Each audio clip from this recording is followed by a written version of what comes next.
You ever have one of those moments where the world pauses, but only for you? That evening, it happened with a spoonful of mashed potatoes halfway to my mouth. The room hummed with conversation. Laughter bubbled around me, glasses clinked, but my mind went utterly still. Across the dining room, under the soft amber light, surrounded by family, I watched my wife, Emily. She wasn't looking at me, not really. Her gaze was fixed on Jake, her sister's husband. He leaned back in his chair, listening half-heartedly to a story from Amanda, his wife, Emily's sister. He laughed at the right moments, nodded appropriately, and Emily watched him like he was some sunset over water, as if the rest of the room didn't exist. I blinked. Perhaps I imagined it, misread her expression. But then it happened again. Her soft smile, the one once reserved for me, was now for him. That was the first crack in the glass. Amanda, ever gracious, turned to me. "Richard, would you mind helping me in the kitchen? The pie is almost ready, of course," I said, pushing back my chair. But before I could stand, Emily's voice cut through the warmth of the room like cold wind slipping through a closed window. "Oh, so now you're playing house with my sister, too," she snapped. Silence. Forks hovered midair. Eyes darted. Even Jake froze with his beer halfway to his lips. I said slowly, "It's just the pie." Emily stood abruptly, the napkin falling like a dropped curtain. "Don't act clueless, Richard. You were practically drooling all over Amanda's blouse." Amanda murmured softly, cheeks burning. "Emily, no, I'm talking about this act." Emily gestured wildly, him being the perfect son-in-law, doing the husband act. But when you asked for a hand, suddenly he's all smiles and charm. I stayed seated, didn't flinch, didn't fight back, because deep down I knew something had shifted, not just tonight.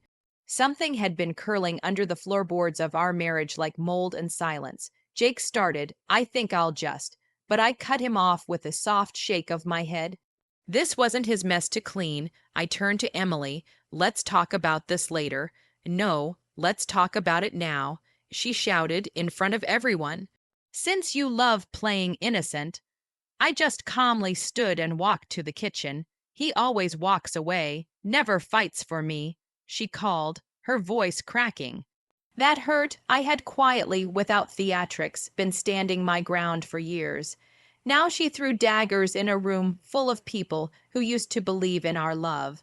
I returned moments later with the pie, placing it gently on the table. No one spoke. Amanda avoided my eyes. Jake had disappeared to check on the kids. Emily sat stiff, arms folded, lips trembling. I smiled politely, offering the first slice to Amanda. When you're married to a storm, sometimes all you can do is stay calm. Later, the dishes were stacked like tired soldiers beside the sink, steam from leftover pasta still curling faintly in the air. The dining room was long empty. Jake had slipped out. Amanda excused herself. Emily moved around the kitchen with robotic precision, wiping down already clean counters. I leaned against the doorframe. "Emily," I said gently. Her hand froze. For a second, I thought she might lash out again, throw words like knives. But instead, she lowered the towel and turned toward me slowly. Her eyes were red, rimmed not from rage, but something else. "I'm sorry," she whispered. I don't know why I said all that." "You don't?" I said. I got jealous of Amanda. She winced like I'd slapped her. I saw the way you smiled at her. I felt invisible." "You chose a very public way to say that," I said evenly. Tears welled in her eyes. She stepped closer. "I didn't mean it. I love you so much it makes me stupid sometimes." I let her take my hand. "I thought maybe you were drifting from me.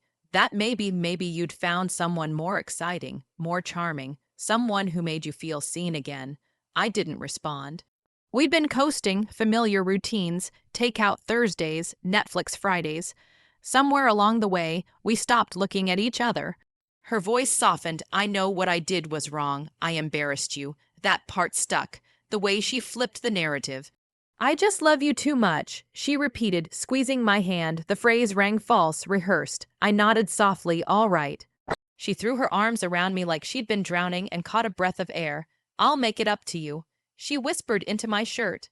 "Starting tomorrow." I held her, but couldn't shake that moment. Her eyes locked on Jake when she thought no one watched. Later, as she slept with her back turned, I lay awake, staring at the ceiling. feeling a sliver of cold under my skin. 3 days later, my suspicions were confirmed. Emily's phone buzzed while she slept on the couch. The screen lit up, TR.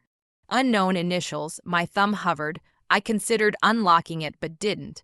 Instinct told me that seeing the truth might destroy the image of her I still clung to. The next morning, I asked casually, "Who's TR?" Emily froze. "Thomas Reef from marketing. Helping with Q4 rollout. Work stuff boring, nothing more." I didn't press, but the tightness in her voice told me everything.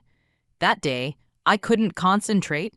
Something about her reaction wasn't right. By late November, the frost had started painting silver edges across the neighborhood. I still walked in the mornings alone, letting the cold bite at my face, clearing the fog that months of quiet heartbreak had left behind. Emily hadn't reached out, no angry texts, no awkward voicemails, just silence, clean, mutual, necessary.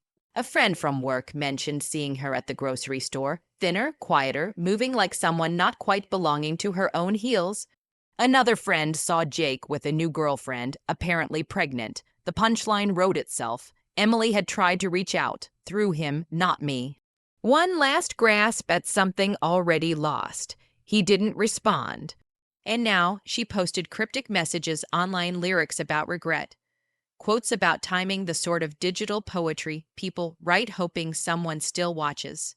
But I wasn't watching anymore. My days felt my own again. My house was still but not hollow. Amanda and I didn't rush anything.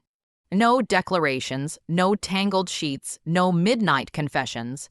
Just space, respect, and familiarity that didn't sting. We met for dinner sometimes, laughed easier, shared worst moments. Somehow, that made the present feel lighter. I wasn't rebuilding. I was building from the ground up, without pretending, without guessing, and without fear. The truth, once faced, freed you. I thought back to that night in Chicago, the kiss I saw between Emily and Jake.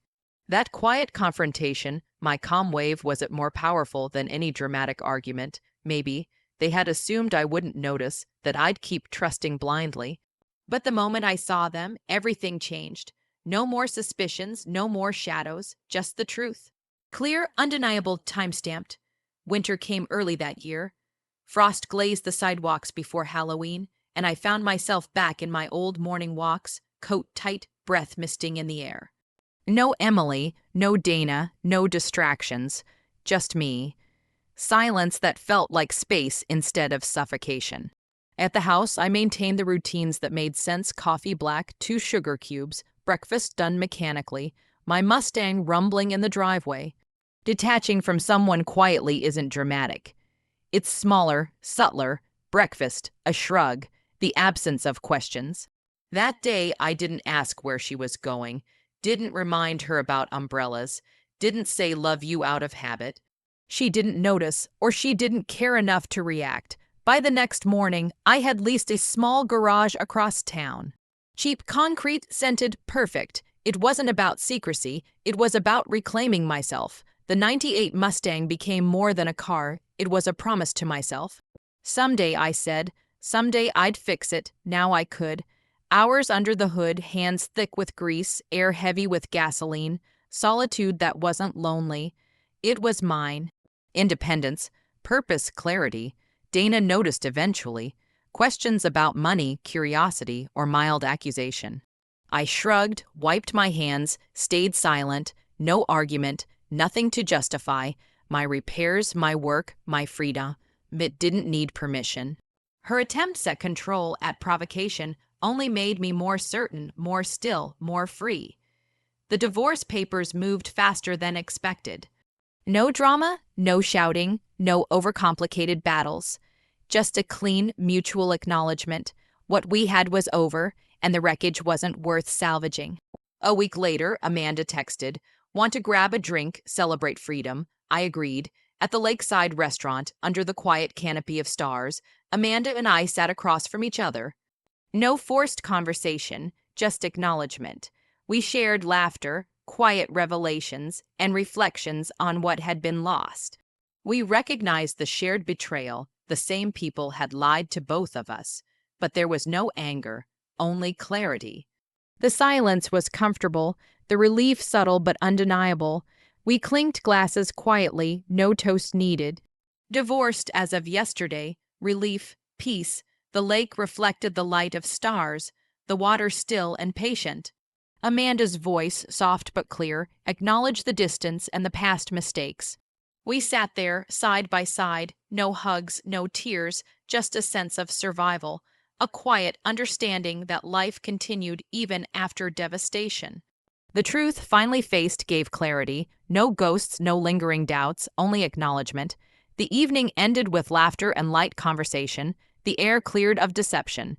We left with mutual respect, each step forward lighter, freer, no rush, no pretense, just possibility. And that's how I started again, not from ashes, not rebuilding from pain, but from the solid ground of knowing reality for what it was, and choosing purpose over illusion. The Mustang roared, the garage smelled of oil and promise, and for the first time in months I felt alive, anchored in truth rather than illusions. The divorce was final, life resumed, but now every choice, every action was deliberate, quietly, calmly, with the knowledge that honesty, even when harsh, is the foundation for freedom. And freedom, at last, was mine to hold.